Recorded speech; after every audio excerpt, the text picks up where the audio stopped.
Welcome back, everybody. Welcome back. We are back with more movies not made for us. I'm Ev. I'm Jacob. And happy holidays. Happy holidays. Merry Christmas. Happy Hanukkah. Yeah, and Kwanzaa and Boxing Day. And Boxing Day. Well, I think it's the 5th or 6th day of Hanukkah, and then we're shooting this on the 21st of December. Yeah. So December 21st. Happy birthday to a friend of ours, Michael. Mikey. Big shout out to you. Happy birthday, man. The reason I am looking more and more feral is because it's cold. It's winter. It's cold. I got my depression beard coming in. Less sunshine. Less sunshine. Like I look like really gaunt and like. Oh man. But yeah, it's been a while, and so let's get into it. I guess. Last time we did this, we did Aquamarine, which we enjoyed quite. We enjoyed. I forgot what we gave it. I think we gave it somewhere in the 8s, maybe high 7s. High 7. I But think 8. Yeah, but because of the holidays, this time. Jacob texted me and said we have to do a holiday movie. I was like, absolutely. I said Christmas movies. Oh, you said Chris? Whatever. Specifically, listen. I like this is just my bias. Yeah. When somebody says holiday, I go to Christmas. Yeah, well, immediately. It is the mainstream. There are lots of wonderful holidays that happen during this time, but I, being a Christmas baby, birthday December 27th, instantly go to Christmas. So I was tasked to pick a Christmas movie that was not made for us. Not made for us. And I picked a new movie on Prime called Oh What Fun. Oh What Fun. Yeah. So real quickly we'll go through the cast. Actually no, can you hit us with like the plot? Yeah. So the plot is basically your standard Christmas movie dysfunctional family gathering. It's of a very upper middle class white family in Texas. Yep. And the matriarch of the family, played by Michelle Pfeiffer, Christmas is kind of like her thing. That's based her entire identity around that. Definitely her thing.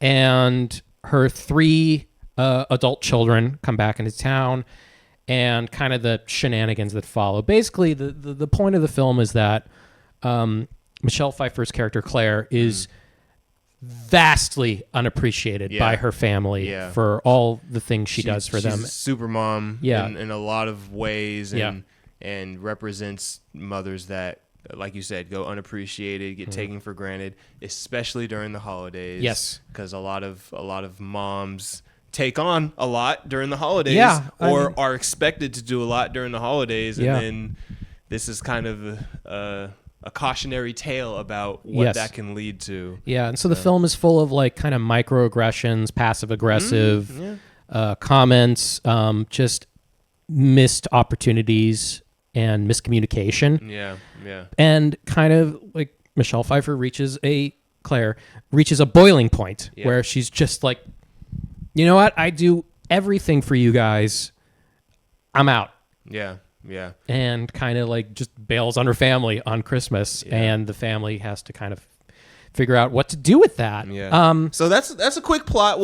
That's a quick summary. Yeah. We'll get back into the plot and how it applies to Yeah. other stuff in a little bit. But this heavy cast, like star-studded. Yeah, well, strong cast. This is what happens when movie studios stop producing as much content. And the A-list celebrities have to do whatever projects come to them. And whoever has the most money. Yeah. And Amazon has plenty of money to throw around and do whatever they want with it, and get people to do whatever they may not want to do with it. Yep. Anyway, so Claire, the mom, the main character, is played by none other than Michelle Pfeiffer.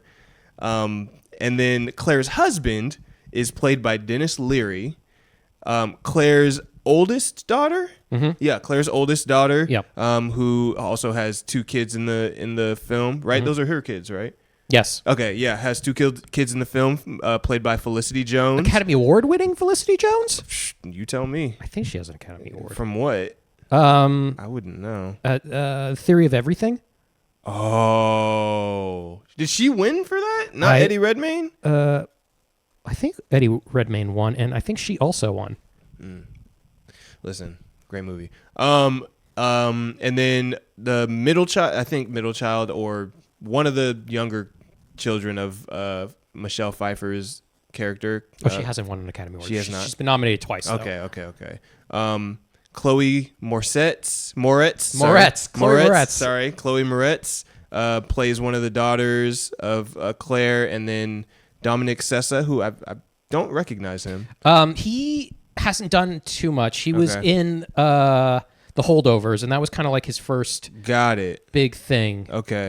Because he was a student at the school where they were filming, and they were just like, let's just cast one of the students here. Oh, I didn't know that. Right? Like, it's Wow. really cool. Well, I will say that he did a great job. Yeah. He did a great job. Jason Schwartzman played a in-law, played Felicity Jones's husband. Yeah. And then a couple kids in there, and I think Joan Chen, Devery Yep. Jacobs. Eva Longoria's in there. Yeah, she's in some there. supporting cast. Danielle Brooks from Orange Is the New Black is in there. We couldn't remember her name. Maud Apatow, Yep. Nepo Baby from Judd Apatow, and Yep. Leslie Mann. Yep. And Yep. So yeah. So strong cast, strong ensemble cast, and I was honestly like, so transitioning straight to the acting. I didn't have low expectations. When I saw the cast, I was like, okay, They know what they're doing. They like, this is an experienced cast, other than Dominic Sessa, who, like you said, like was. Yeah. But I was, given what you just told me about how he doesn't really have much acting experience, he did really good. He did really good. He doesn't have much acting experience compared to Academy Award Yeah, nominated. people who have like decades of credits. But it was very. But he's a good actor. But again, like, and I felt, this gave like a very much like of a family this is a family dynamic like movie. Everybody's related. Everybody has Dysfunctional family, relationships with very dysfunctional, but everybody has different relationships with everybody, and it felt very genuine. So I can say that, starting with Dominic Sessa, because he doesn't have as much experience as everybody else. He was probably one of my favorite characters in the movie. Oh yeah, yeah. I think he's kind of the most relatable. Comedic relief. Yeah. A little bit comedic relief. That's his thing. That's what he does. Like the kind of the jaded artist. Like everything sucks. I hate everything. Dad. Yeah, and he was funny, and like you said, more relatable. I think, especially for us, being that like I kept making comments about like being being like a young kid trying to, who may have just gotten broken up with around the holidays, trying to find your footing, dealing with it. Like, I was like, oh, this is super relatable to been there. I kept saying been there, so to your point, like doesn't that fucking suck when you get broken up with like right before the holidays? Dude, you have to like go see your family and pretend everything's great. It happens. Dying on the inside. It happens to the best of us. It happens often. I don't think it's never happened to somebody. Yeah. I think every dude out there, at least, and I'm saying every dude because this guy's experience was very relatable to us. Yeah. But I think every guy out there has, when they're a young man coming of age, they've experienced that kind of like, oh man, I just got dumped right before the holidays, and now it's like lonely, and then you got to try to, again, put a smile on your face with your family because it's supposed to be a happy time of year. I'm so happy. Yeah, and we'll talk about that in a little bit, but the pressure of the holidays, of being happy and all that stuff, and because it's that time of year. Because it has the opposite effect on a lot of people, But, seasonal depression is a real thing. Man, talk about it. But okay, so and then we'll jump to the main character, Claire. Listen, Michelle Pfeiffer knows what the fuck she's doing. Yeah. Oh, I forgot to mention that Claire is like obsessed with this like Ellen-esque talk show host, named Zazie, who is played by Eva Longoria. Eva Longoria. Yeah. And the main thing is that she's been hinting at her kids for months to submit her to like the best mom. Texting them like, over and over and over. And this is the only thing she's wanted for Christmas. Only thing. It's the only thing she wants. Is just to be acknowledged. Yeah, please, hey guys, please just vote for me on this thing. Send it in for me. And hopefully, I'll be able to go to set and be. Yeah, I want validation for my hard work. Exactly. That's all she wanted. That's all she wants. If she wasn't gonna get it from her family, she's gonna take it. Yeah, she's gonna take it. Yeah, and so, but I will say, Michelle Pfeiffer did amazing. I think that she She had a southern accent sometimes. Honestly, I forgot. She came in hot with the southern accent in the beginning, and then it kind of faded off slowly. I get that happens, like over how filming like takes place over weeks, sometimes months. And, you know, I feel like that character choice was a little too strong because I feel like it was. I'll say this: I feel like it was unnecessary. I feel like it was unnecessary. She's the only character with an accent. Except for Dennis Leary. He sometimes has a Boston accent. In this, the accents are not consistent. What make or break the character, in my opinion. Yeah. I think that if you just, again, like we're talking, this is a present day. Like film. It takes place now. Yeah. If you go to Texas, like you're not gonna hear that strong of an accent from everybody. So here's the thing. This is my theory, is that our, millennials, Gen Z, people of this generation have grown up with kind of all consuming the same media. Yep. Right?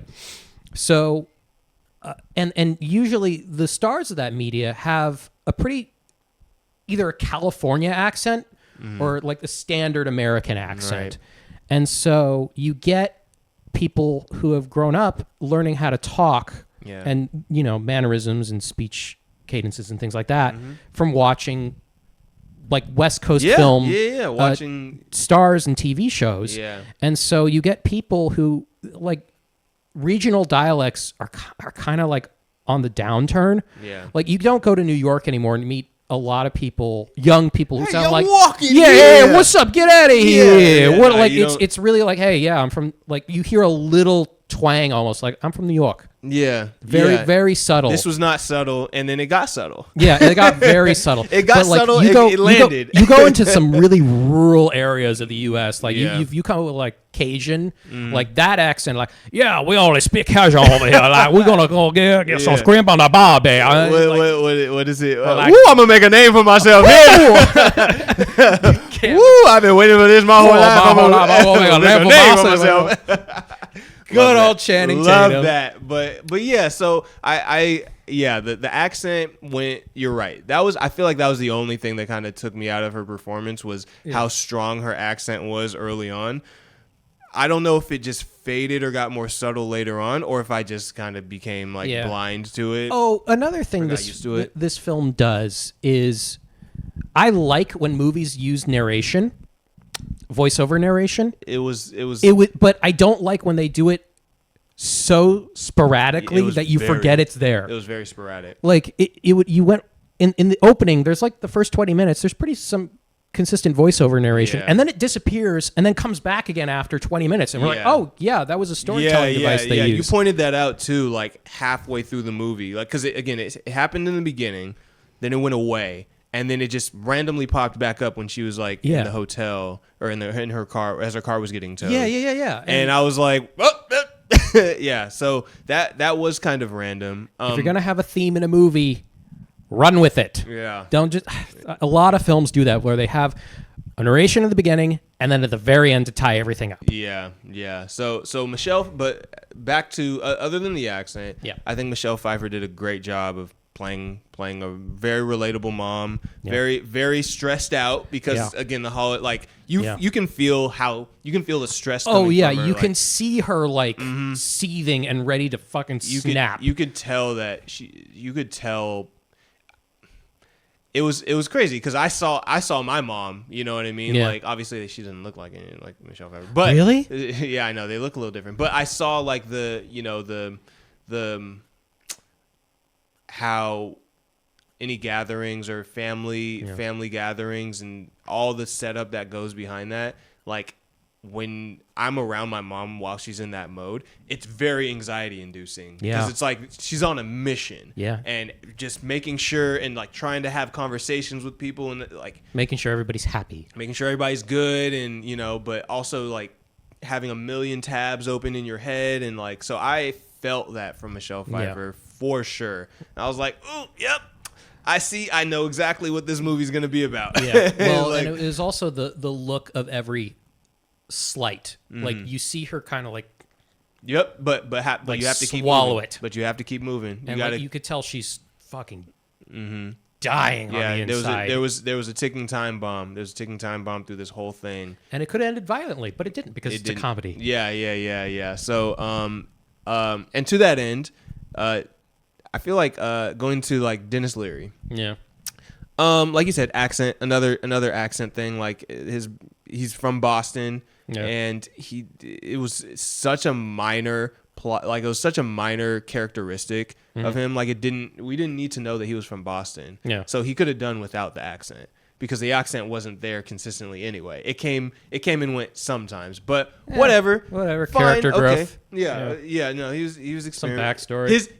His choice, his actor's choice. Yeah. Dennis Leary's a great actor. And that's where I was getting to. It's like even then, I think Dennis Leary did a great job of playing a husband who really loves his wife, but is also kind of in his own little fucking world. Yes.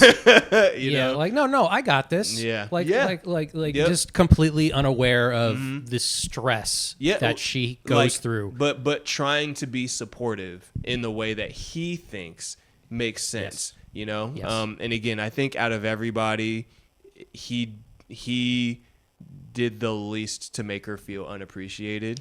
Yeah. He was kind of, again, he wasn't had like blanket statements of everything, where he was just like I'm doing the comforting thing because that's what I'm supposed to do without ever Right. really getting to the real core of yeah.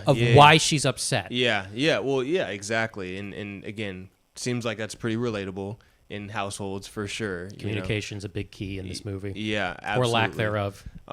So now, Dennis Leary did. I feel like you don't even really have to question it with like Michelle Pfeiffer and Dennis Leary. They're they're gonna do great. Yeah. They're gonna do great. They are seasoned professionals. Yeah. Now we're getting into the kids. Yeah, you can't even call them kids because they're our Well, age, I say they're like the kids, as in like the children of these two people. So Felicity Jones, who is English, I forgot about that. Yeah. Oh well, her accent was good enough for you. Yeah, it was great. I thought it was fine. Yeah. I mean, their characters are kind of like. Yeah, they just kind of show up. They're.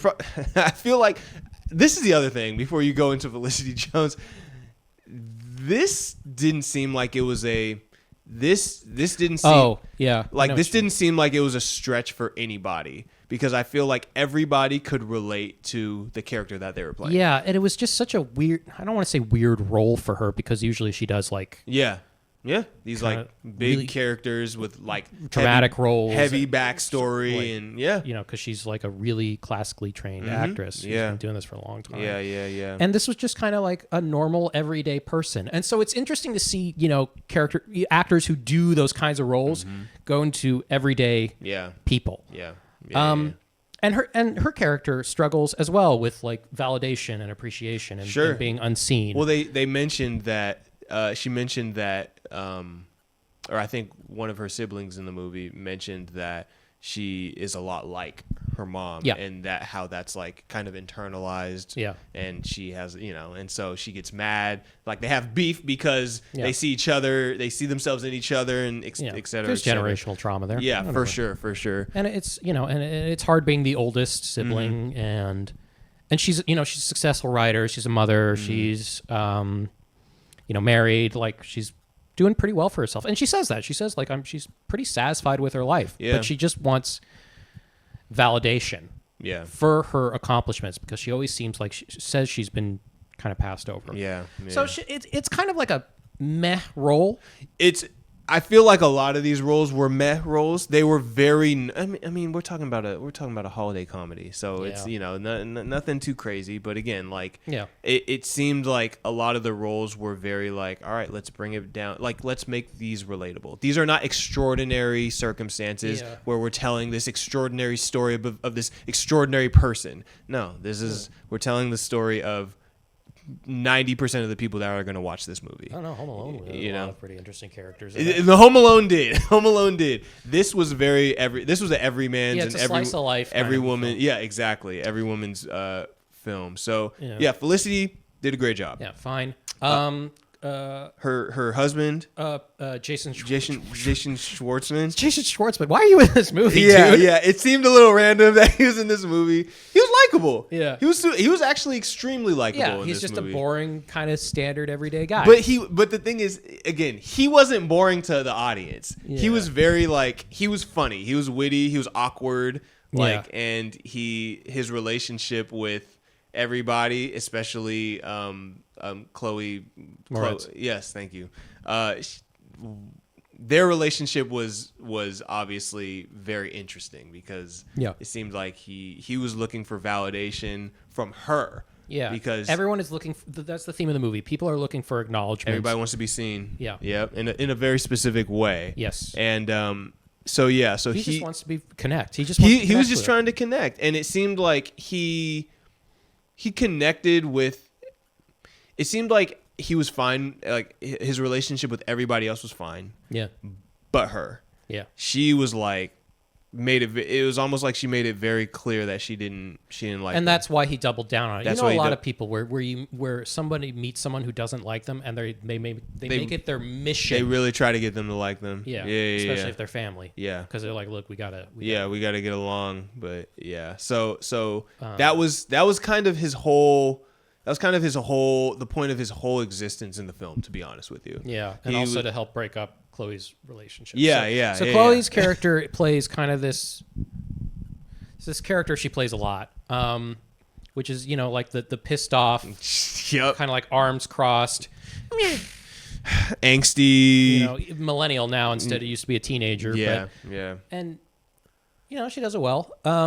She She has a type. the trope of her the trope for her character is that she Love bombs. And moves from relationship to relationship. she to can relationship. never be alone. She's always in it say it in the beginning of the film, but every year she brings home a new woman Yeah. to introduce to their family, and their family just girlfriend. pretends that they're excited about it. Yeah, and her new girlfriend this year is DJ Sweatpants. Yeah, and DJ Sweatpants Doesn't even say her name. She does. Oh, she says does? it once. I forgot what it was. Donna. Yeah. Donna yeah. introduces herself. She's like, "You could call me Donna," Yeah, but yeah. like Chloe introduces her as DJ Sweatpants. DJ, yeah. So she don't really know anything. Yeah, about they'd only her. been dating for like 3 months, and she's like, "I love you, and I want to marry you." Yeah, and yeah, which she's is wild. But, love bombing, you know. yeah, and- but honestly, I mean, and I'll say this, like, because I already talked about the younger brother, so I'll say this, like, out of all those characters, I will say that she was, and I'm basing this off of how much I disliked her character, and I mean like from a not from like Yeah. this shouldn't be in the movie, but like wow, she's doing a really good yeah, job. of, Chloe is really good at playing that character. I was like this fucking. I said that to you. I was like, Chloe's she's really good at playing like Yeah, really. a mean-spirited character. Oh my god, I was literally like, I'm so frustrated at her, and I was like, wow. You're just being mean for the sake of being I was like, mean. wow, she's really good at playing this. Yeah. She's acting her ass off, you Yeah. know. Like, and again, maybe she's like that in real life. I don't know. I hope Likely not. Likely not. I hear she's nice. Well, then there you go. Then she's acting her ass off, Yeah. and I think She just got married. congratulations, Congratulations, Yeah. Chloe. Me too. You'll never see this. Me too. To a Chloe.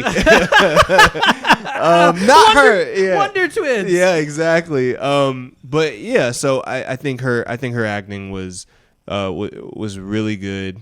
I think everybody did a really good job, to be Yeah. honest with you. And I think when you have a cast that they all need to have some kind of relationship with each other. Yeah. Because again, this is a family. This is holidays this is the family during the holidays. Yeah.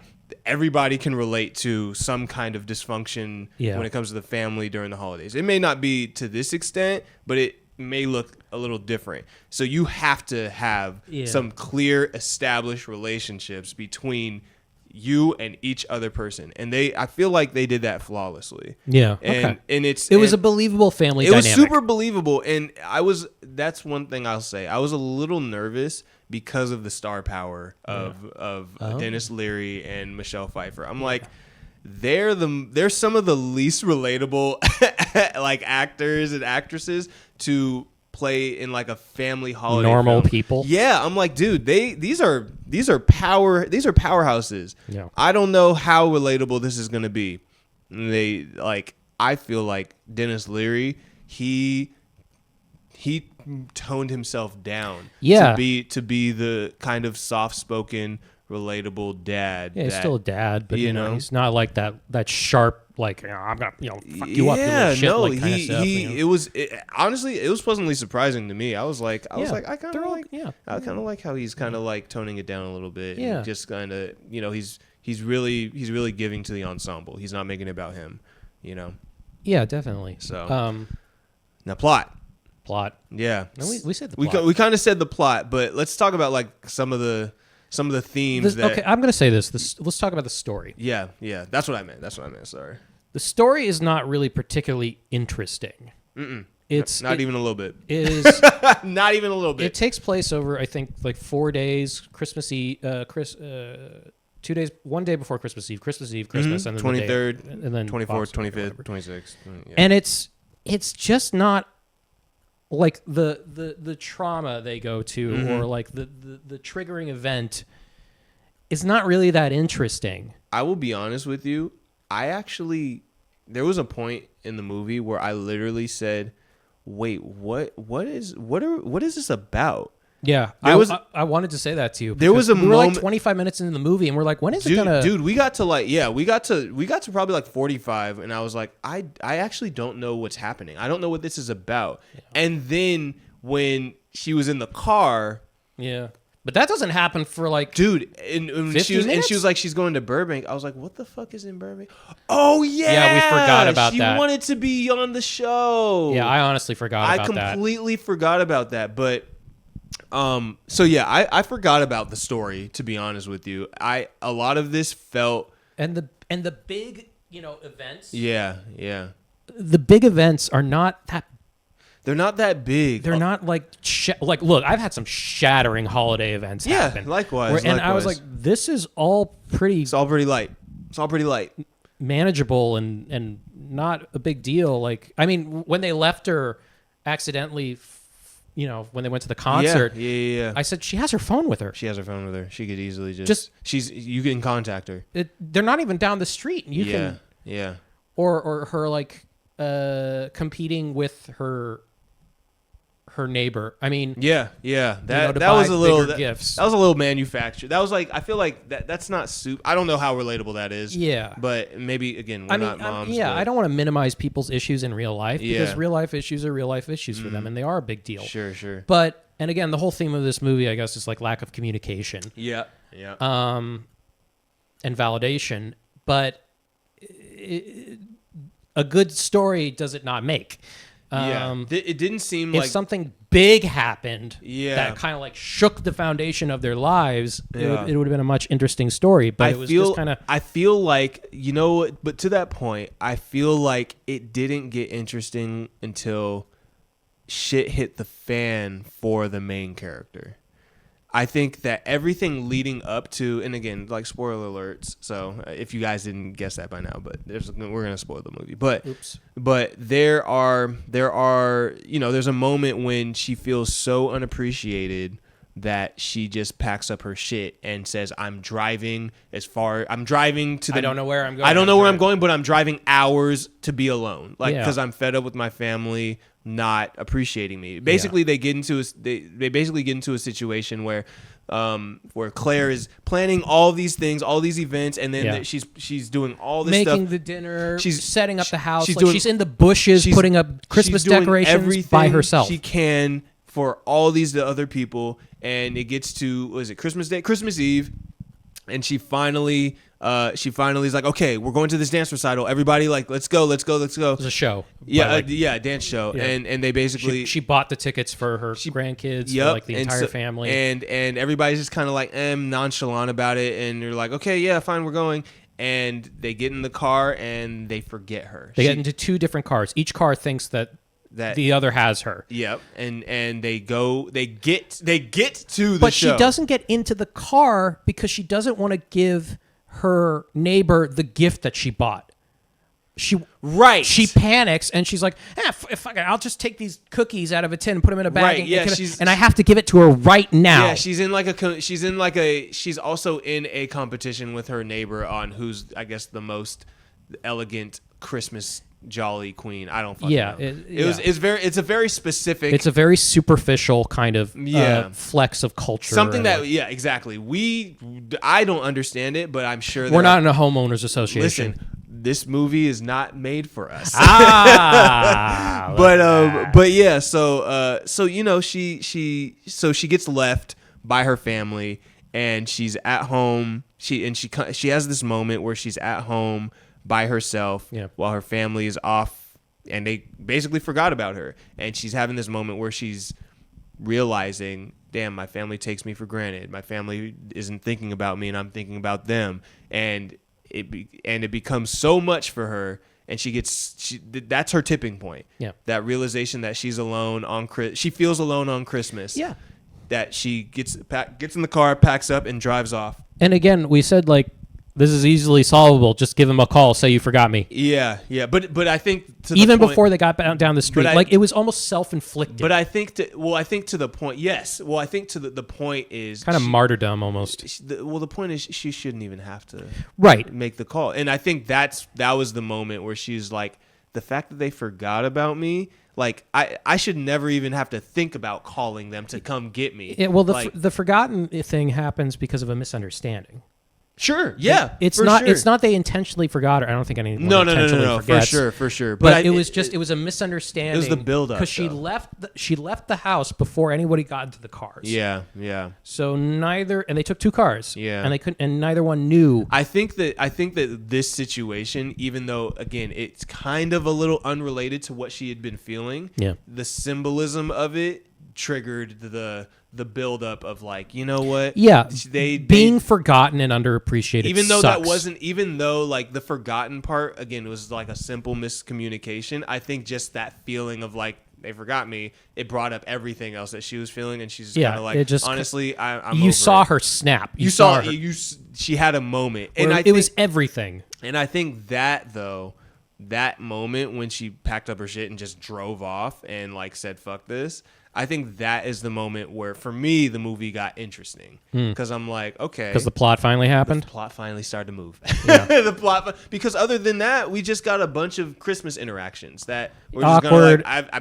Yep. We had a couple of laughs, I think. No, for sure. It was a bunch of awkward, funny, like relatable Christmas interactions. Yeah. But that was when I was like, what is, I don't even really understand what's happening. Yeah. And then, everybody at dinner, let's see, there was like a big fight. Was that after she left? Yeah, it was after she left. Remember, because she was gone, and they were like, "She left because of you." And, and that's where the family starts attacking their insecurities and going at the siblings. They're like, they're like, "Oh, you're a spoiled, pampered man, baby," and they all start, and you're just like mom, and you love bomb people, and your relationship isn't real. And, So like you said, everybody starts going at each other's neck. It's the symbolism of it is like, oh man, like.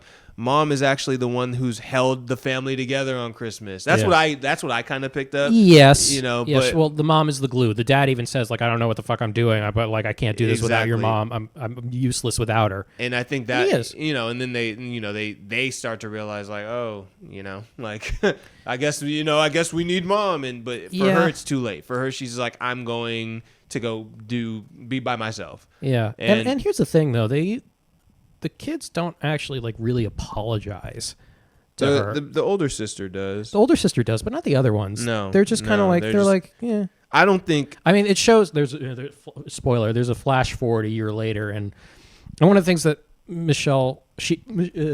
Claire gets on the show that she wanted to get on. She sneaks on. Which like you can't do that. Like security is fucking tight. There's a lot of science fiction elements to this fucking movie. Yeah, she steals like a giant candle. Yeah. From the mall and like nobody stops her. 100 cops. Yeah, 100 security guards. No actual cops. Oh yeah, bunch of security guards that are just like and then she ends up doing nothing with the candle. It's weird. It's weird. It was a weird segment. But yeah, she ended up getting on the show, and she says, "I just wish that I said 3 important words to my mom." And the host says, "I love you," and she says, can I help? Can I help? Yeah.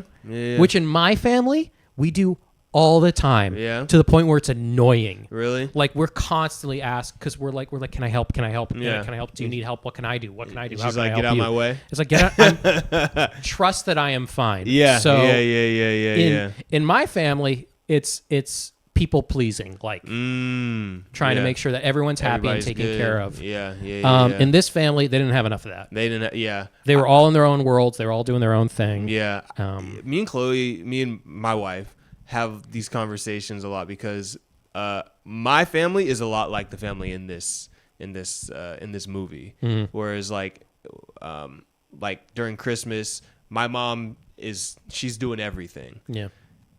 And I think me and my family, we usually Ooh, is it your dad again? No, that's my wife. His wife. She knew you were talking. Yeah. Sorry, folks.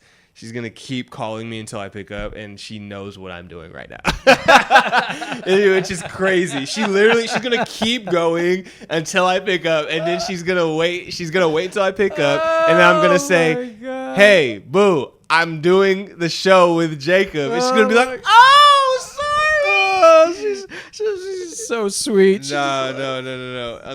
Oh my She God. literally called me 3 times. That's so. I hope it's not an emergency. It's not, if it is, she'll text me. She'll Okay. text me like, "Pick up, please." Well, she can't use her thumbs. Yeah, she'll use a voice note or something. I don't know. But in my family, like, my mom usually is the soul. She does everything. Yeah. But at the same time, I met your mom. She's like, I've been to her family. yeah, like, but at the same time, she does it all. But at the same time, like we don't really like offer to help because the few times that we have, she's like, "Get the fuck out of my way." Yeah. And she's on a mission, right? So we just kind of like, we got it. You've learned but you've established that's what it is. Yeah. Well, then there's other times where we were like, okay, we won't help you, but then there will be some times where she's like, I could have used a little bit of help, and it's like, how you just told us. Yeah, you've trained us to not ask. Trained us to not ask you, but it's so it's a lose-lose. But I think a good rule of thumb, which I think in this movie they kind of make it clear, just ask ask anyway. Just ask anyway. Which I will say that my family, it doesn't hurt to ask. The fellas in my family, we don't do enough of. When my wife goes up with us, my wife immediately is like, "Sandy, can I help?" And my mom loves it. She usually says, "I got it," or she'll say, "Yeah, you can do it." But so I felt that. I was like, I thought about that. I was like, I could ask if I could help more. Yeah. I was like, okay, guys. Okay, I see the little gems sprinkled in this movie. Yeah, that's a good message. Now, the moment where, and we'll kind of so. Michelle Pfeiffer, she goes away for Christmas. She literally spends Christmas in a hotel with a complete stranger. Which again, there's a lot of unrealistic situations in this, but again, a lot of this is for like dramatic effect and comedy and stuff like that. So whatever. She spends Christmas with a complete stranger, and then her car gets towed on Christmas night. On Christmas night, and midnight, and then she gets a new car. She like buys or I don't remember her buying it. She buys it off the hotel manager. Okay, I was looking away. It looked like she stole it, but no, she bought it for like $300. Okay, and she buys a new car and drives all the way from Texas to California. Sneaks on to the lot where the show that she was begging her kids to vote her onto. Yeah, so she could, get validated. Yep. She just takes. And again, Ev and I have been on Hollywood lots and sets. Security there is like, it's tight. They're on their shit. On it. Yeah. Like you can't go. There are checkpoints everywhere. They are 100% on their shit, and Also, she was able to get on a soundstage through an exit without triggering an alarm or anything. It was wild. It was wild. She just walked set in there and then got mistaken for one of the moms that were voted onto the show. Yeah. And then she becomes a viral hit. And then she hops on the show and she looks like shit because she was sleeping in a car. Hasn't slept for like 36 hours or something. And she hops on the show and she starts dancing with all the other moms, but her dancing is a lot more eclectic and then Eva Longoria, who is the host of the show, the woman that Claire is so Zazie, who is so obsessed with, like, is interviewing the moms going down the line as they're dancing and saying, like, so how did you get on the show?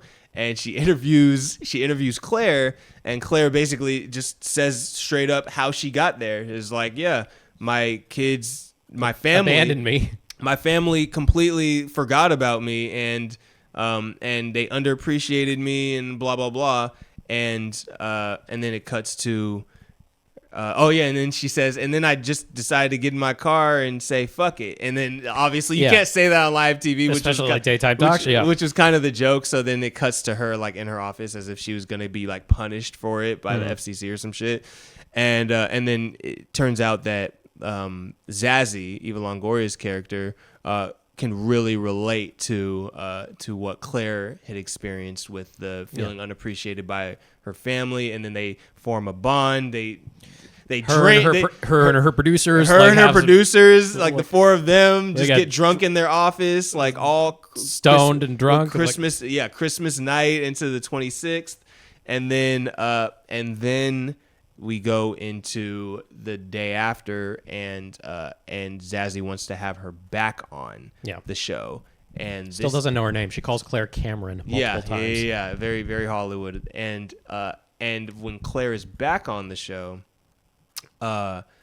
Zazie somehow brings Claire's family. Yeah, flies them in, and this is where, after 3 days of disappearing, Claire is confronted with her family's sense of newfound sense of clarity. Yeah. I did not plan on doing that, but this new sense of clarity. It's a very manufactured moment. Yeah, exactly. New sense of appreciation, and Claire's not buying it. Yeah, Claire actually after they cut to commercial, she's like, I'm still mad. Yeah, she's like, why are you guys here? What the heck? And so, which was actually pretty believable. Yeah, which was this and I think this is a good transition into my best moment. Oh, okay. So this was actually my favorite moment of the movie, and I started screaming at the TV. Yeah, you did. I started screaming at the TV, yelling. I'm surprised the neighbors didn't call for like a complaint or something because of how relatable it was, which was.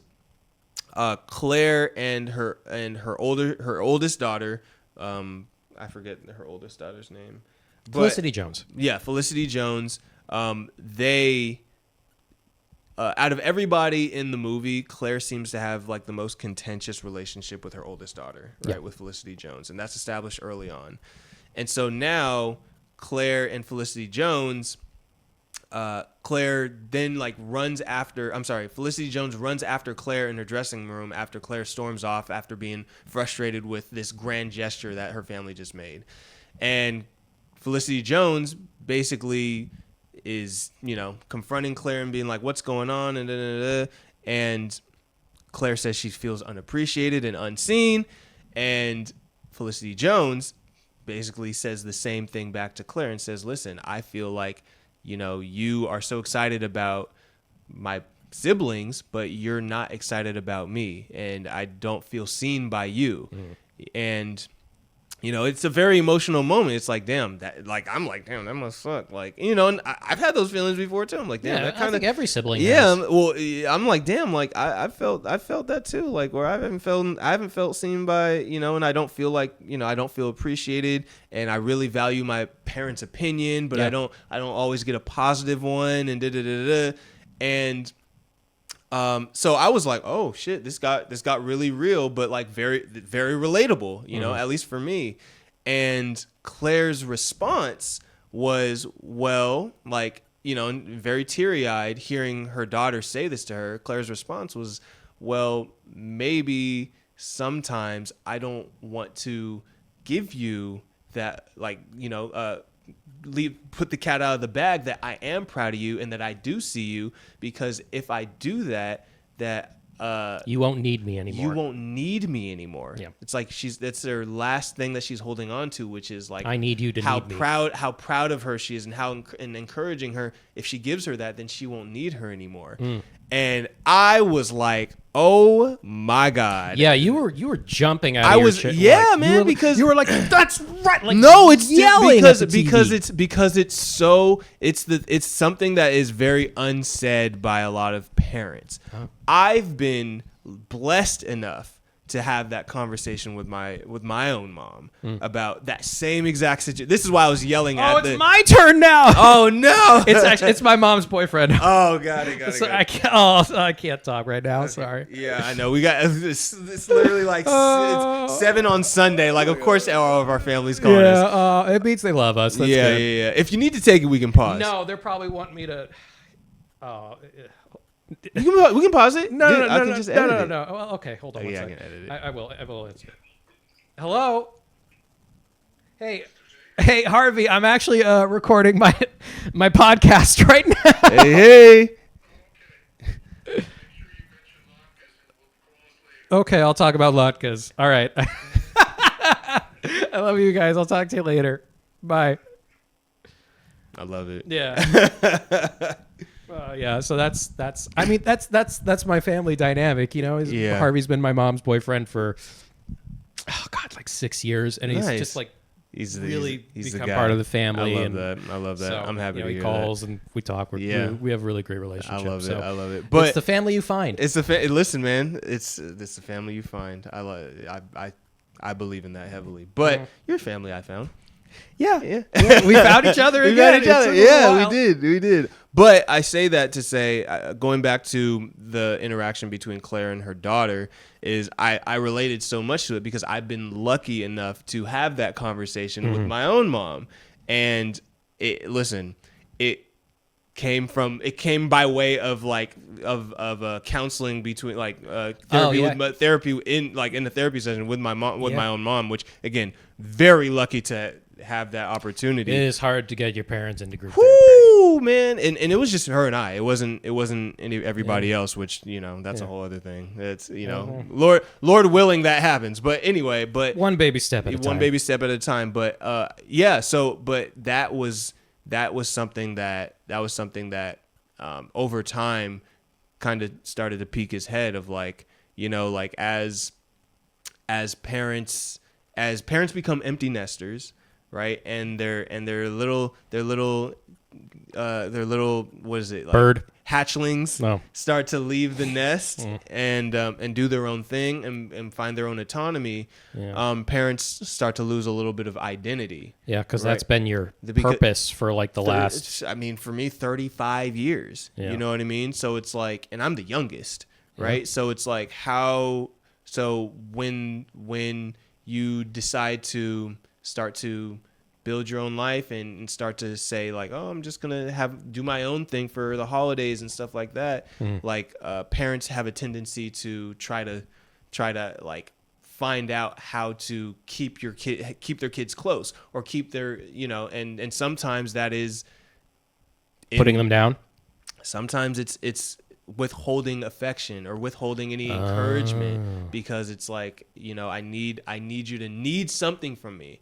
And it looks like you got everything else, but if you need my validation, then you're going to keep coming back to try to get it. Yeah. Right? And it's sinister stuff. It's sinister stuff. But you think it's more subconscious. But it's subconscious because it's like it's been your purpose. Like I don't want to say like being your parent is your purpose, but it is like you're responsible for this being for God knows how many years. But and then they're gone. You're just like, okay, figure out your life again. They're doing again. their own thing because they want to, right? Yeah. And so it's like that.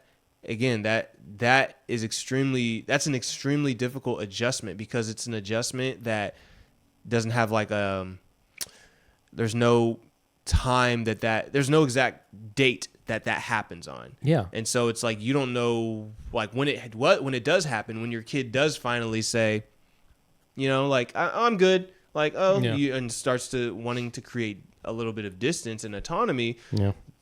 Parent is like, wait a minute, we've been doing this for 30 something years. What the fuck? Like, I think also that's a very Western Very Western thing. where it's like, oh, I'm independent. I don't need anybody else. And Yeah. it's like, but like, European and Asian, South Asian, East Asian, other countries, it's like the family stays together All forever. forever because yeah.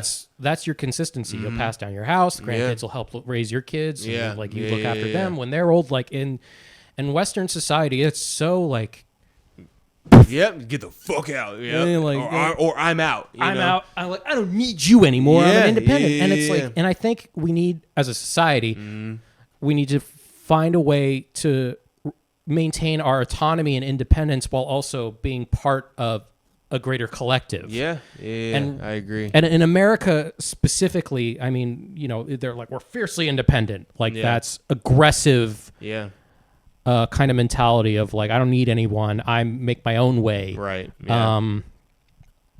And it's just not. It comes with its own set of problems. Well, I mean, you also think about like, look, the idea of being independent is finding a partner and marrying them and then sharing. It's like you're not independent. Yeah, then. Like, I you're think it's not so more. I don't think it's so much like independent as face value. Yeah. I think it's finding your own identity outside of what Yeah. your parents, outside of the identity that your parents want you to have. Yeah. I think that is more so, and I think that comes from a desire to gain self-confidence. Yeah, I mean, And you you know what I definitely mean? need to be self-sustaining. And I think that's the hard part for a lot of kids. I say kids, not meaning like actual children, but like kids of parents where, Yeah. especially like, I mean, baby boomers are notoriously helicopter parents, right? Yeah, we talked about this. Yeah, and so it's like, so to be able to gain self-confidence, Yeah. you need to be able to know that you can do it if you need to do it, or you can raise somebody. You can raise somebody else. Yeah. If you have, you know what I mean. So it's like it's kind of like I just need an opportunity to know that I can do it. Yeah. That doesn't mean that I need to be completely independent. I can do it myself. I just need to know that I can if I want to or if I need to. Yeah. But at the end of the day, I'm like, most people don't want to do it all by themselves. But I think sometimes people just want to. Especially in today's economy. You Yeah, can't. yeah, but Everyone always says it takes a village, but Yeah. then everyone's like, well, I don't want to. yeah, I don't want to admit that I need a village. yeah. And I think the other thing is, again, if you want to like, if you want a family or if you want to start a family, I think also wanting to know that you can support, you can support a dependent. You know what I mean? Yeah. So there's a lot that goes into why like us as like children of parents want to break out from under the wing of Yeah. our parents in a lot of ways. That doesn't just mean like, oh, like financially I just need to do it myself, or oh, like it's more of like an emotional and like mental thing. Yeah. It's like I just want to figure out who I am. Yeah. You know? And everybody needs to do that. But, it doesn't mean that you should like. No. Never that. Never, because you don't want to do that. Because No. listen. There's. I'd be lost without We- my family, We like can lost. Yeah, and we can go into like attachment theory too. It's like it doesn't serve you to to completely isolate yourself. Yeah. That's how you die faster. You know. Yeah. It doesn't serve you to completely isolate yourself. You always want to somehow, whether it's community, friends, a partner, a family member, like you always want to have some kind of connection with. And in today's world, it's very difficult to have and maintain those. Yeah. It is 'cause very hard. It's because it's so easy to isolate yourself. Well, it's also hard making community as an adult. Yeah, for sure it It is. is hard. Well, and also, being financially stable enough to make a community, Yeah, I guess. yeah. Everything costs money. It's hard to make friends. Yeah, You have to go out. Listen, I'll say this: depending on where you are. Well, here's the depending thing. on where you are. We capitalized on communities. Sure. Oh, you want to join a club? You want to meet people? You gotta pay to come in. You gotta pay to meet people. You gotta pay to meet people and maybe make friends. Man, If you want to come back, you got to pay a membership. it's you're not wrong. You're not wrong. That sucks. You're not wrong. I mean, you say in the old days, not still exists, but people are not as religious as they used to Yeah. be. But like you go to church, Listen, man, I'll say this. Well, yes, that's a good one. and that's usually free. I will Unless- say this. And I've had conversations with a few people about this. Church is an option. I'm not religious. So. The gym is an option. Oh, the gym. But you still have to pay for a gym You membership. do have to pay for a gym membership. And most people don't want to talk to anyone Hold at the on. gym. School is an option. School. School is not always expensive. Community college, that's where we met. That's true, but we were younger. Yeah, but I mean, we even were- then, like community. But I think of college as now. an adult, I don't meet a lot of people who are my age at community college. I'm going back to community college, by the way.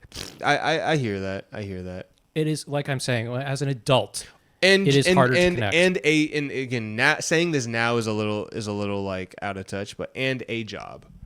Yeah, And well, I say I mean- now because there ain't nobody. no, dude. getting I mean, jobs right a now. lot of my friends I made were because they were coworkers. I think that's yeah. So these are options, but there's always some kind of like there's something you have to pay to be part of these communities. Yeah, and you that know what I shouldn't mean? be that way. Yeah. It's and like you said, it's only like that way around here. It's only like that. It's only like that on the West. Yeah. You know, not West Coast, but like in Western society for sure. Yeah.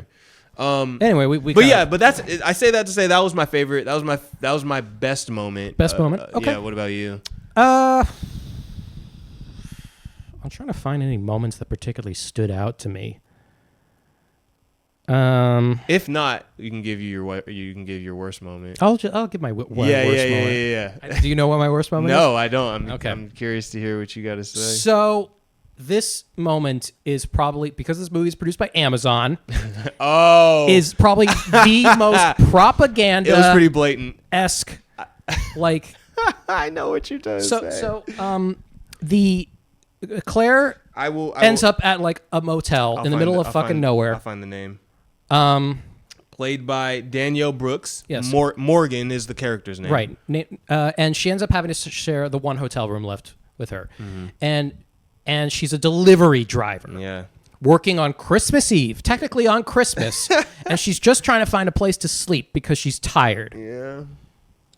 And they have Danielle Brooks. Yeah. Danielle Brooks is black woman working, and Michelle Pfeiffer is a very wealthy. They don't really. I was gonna say Like, they their don't really house is a establish what she mansion. does for a living. They don't. Yeah, she They- might be a stay-at-home mom. She lives in a palace. Yeah. basically. Yeah, in Texas. And the character Morgan, they talk about like, aren't you sad you're away from your family? And she's like, no, I'm a delivery driver. I love my independence and being on my Yeah. own and listening to my podcast and driving around and seeing the country all by myself. And I'm just like, what a crock of shit. Yeah. Nobody likes working on Christmas. Yeah. Not a religious person, Jewish.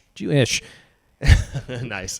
Hate working on Christmas. Yeah, it's not great. and it was just like such a you piece of shit. It didn't seem realistic at all. Yeah, nobody's like, I love it. I love long hours and peeing into jars. To play devil's advocate Here we go. To play devil's advocate, because we know how difficult Christmas is for some people, Yeah. they would rather work and not think about how lonely they are and distract themselves with work. I feel like I get more lonely when I work on Christmas. Really? Yeah. Some people, if they are in their house and there's nobody around and they're just there with their thoughts, or Seasonal they'd rather depression, just yeah. be like hustling and doing their thing. That's the problem with the holidays, is that there is a pressure to be happy Yeah. and to be grateful. Yeah, man. And it's like, how can tough I time. be happy and grateful when I'm alone? It's the holidays, and we kind of, I don't know if we talk about it? No, I talked about it on another podcast, but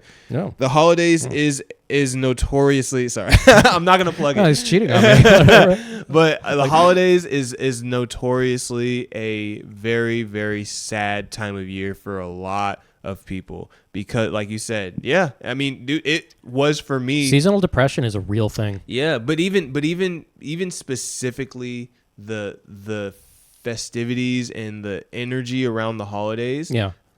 Again, like there's a high bar for a lot of people that and if you're not feeling it, that you're- most people can't meet because of whatever they've got going on in their lives, right? Yeah. And because of that, it's a lot of people feel shame, Yeah. feel guilt, Yep, absolutely. feel like a failure, feel There's such a heavy emphasis on family and togetherness and joy and love, and if you're not feeling any of those things, you feel like something's wrong with you. You feel like something's wrong with you. Yeah. And when you feel like something's wrong with you, that's when you Yeah. start to spiral, man. I mean, like like I said, we've had breakups around the holidays, Shoo! and those are the worst it's the times worst time, man. to have a breakup because you're supposed to be happy, and it's so hard Yeah. to turn that side of your brain off where you're like, okay, I get to be with my family, Yeah. I get to eat good food, I get to do this.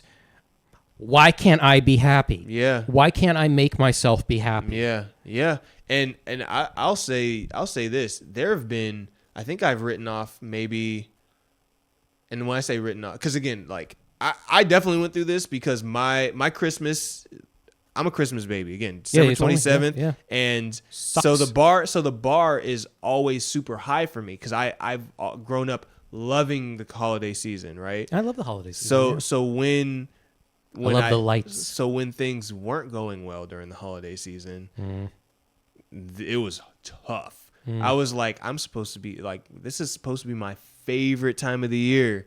And whether it was, whether it was because I lost a family member, two family members, is because I lost a relationship, is because I was alone, because of whatever, like it could have been anything, like whether something happened, like, dude, those moments those moments would put me in a rut, and I would be like, I can't wait till the holidays are over so I can just focus on whatever I had going on. But like this time of like, oh, like it's time to be together, it's time to be happy, it's time to be jolly, it's time to be with the ones you love, it's time to be, and like when you don't have those things, man, I'm telling you, I've written off probably 3 or 4 Christmases in a row because of feeling that way.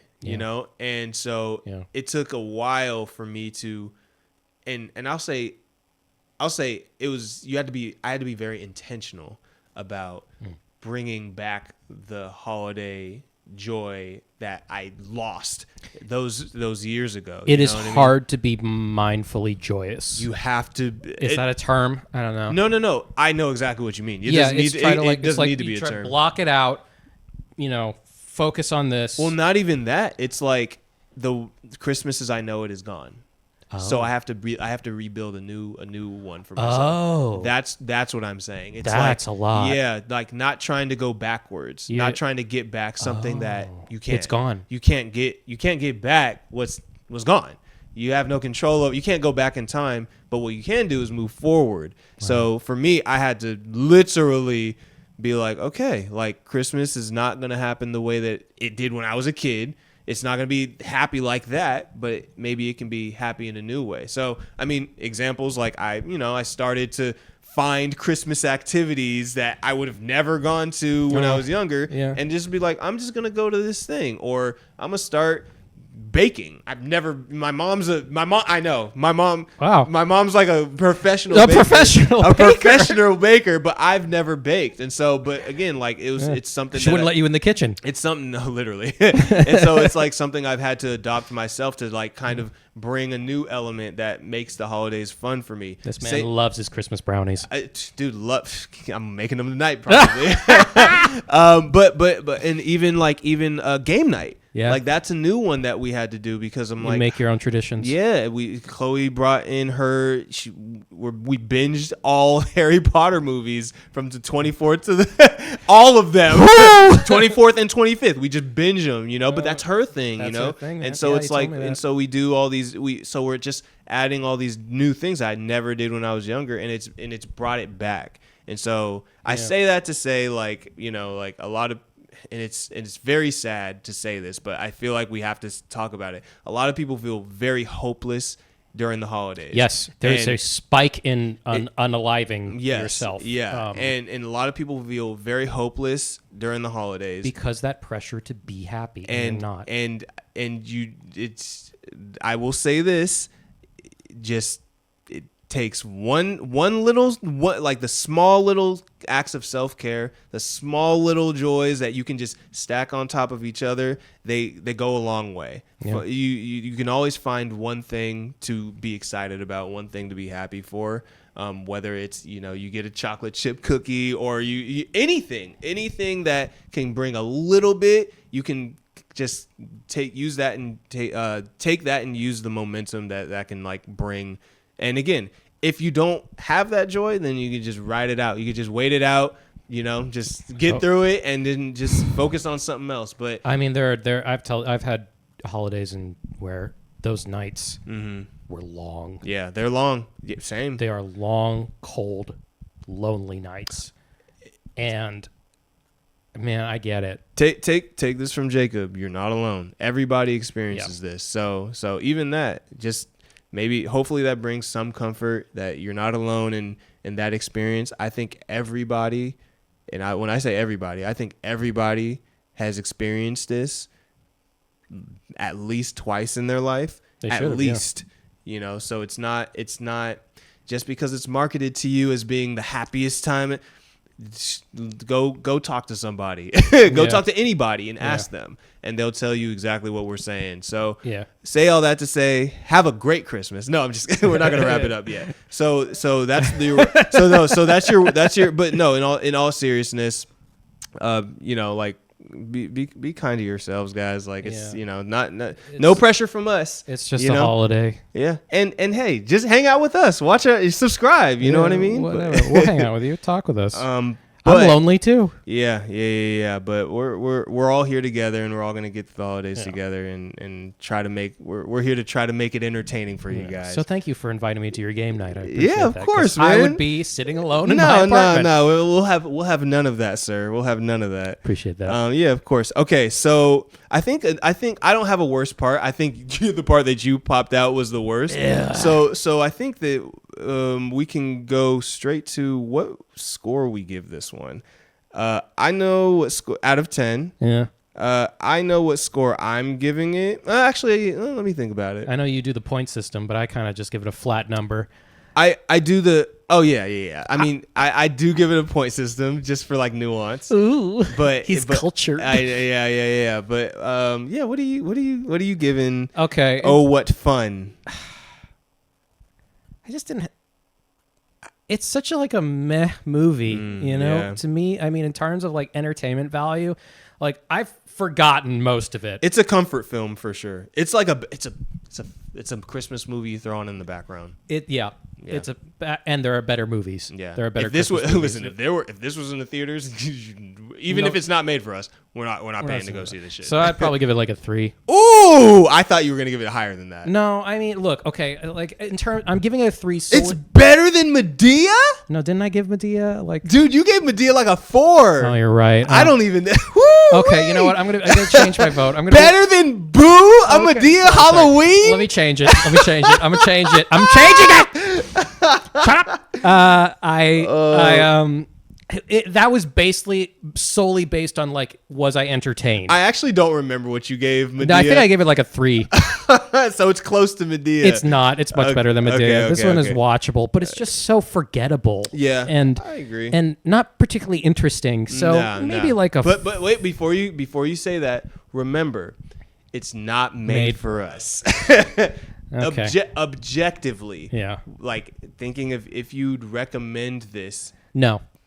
To not a moviegoer like us, but to go ahead, give it a score. I mean, I'm not gonna sway I would you. not recommend this film to people like us, I guess, because Aquamarine, you would. Yeah, Aquamarine. Okay, I like what you're putting down. Okay, keep going. It was just not a particularly entertaining story. There wasn't anything. It wasn't unique. There wasn't anything that really. I mean, yeah, there was kind of a good moral message at the end of just like, hey, like acknowledge and validate people. But the journey of the story itself was not particularly one that I found very interesting. Yeah, I understand. So I don't know, maybe like a 4. Okay. Then. Okay. Yeah, I wouldn't. It's not made for us, and yeah.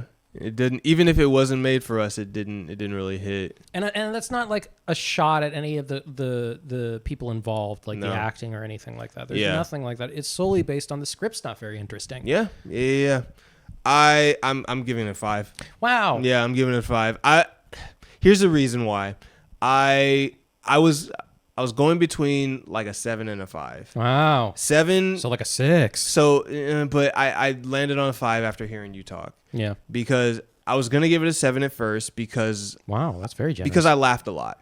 We had some laughs, but I don't even remember any of the I don't things remember I laughed what at. I laughed at. It was just little like one-off jokes that Yeah. were like, or happenings that were just like kind of silly or and cringy or whatever. Yeah, exactly. I don't remember a single thing I laughed at. I just remembered I did. I settled on. I think I laughed a lot at a lot of the relatability of it. Yeah. But I think at the end of the day, yeah, there wasn't. Again, I forgot what the plot was. I forgot what it was about. A lot of things that happened that they were just very unrealistic. It was like the movie was rooted in realism for a while, and then had really weird, absurdist moments. really exactly. Yeah, and like that with took the me out of it. stealing the candle. The stealing the I looked at you candle- and I was like, "What's happening?" No, the stealing the candle. This doesn't make sense to this character. The neighbor rivalry was a little extra. Yeah. I mean, there were a few things that were, but yeah, the stealing of the candle was a little absurd for sure.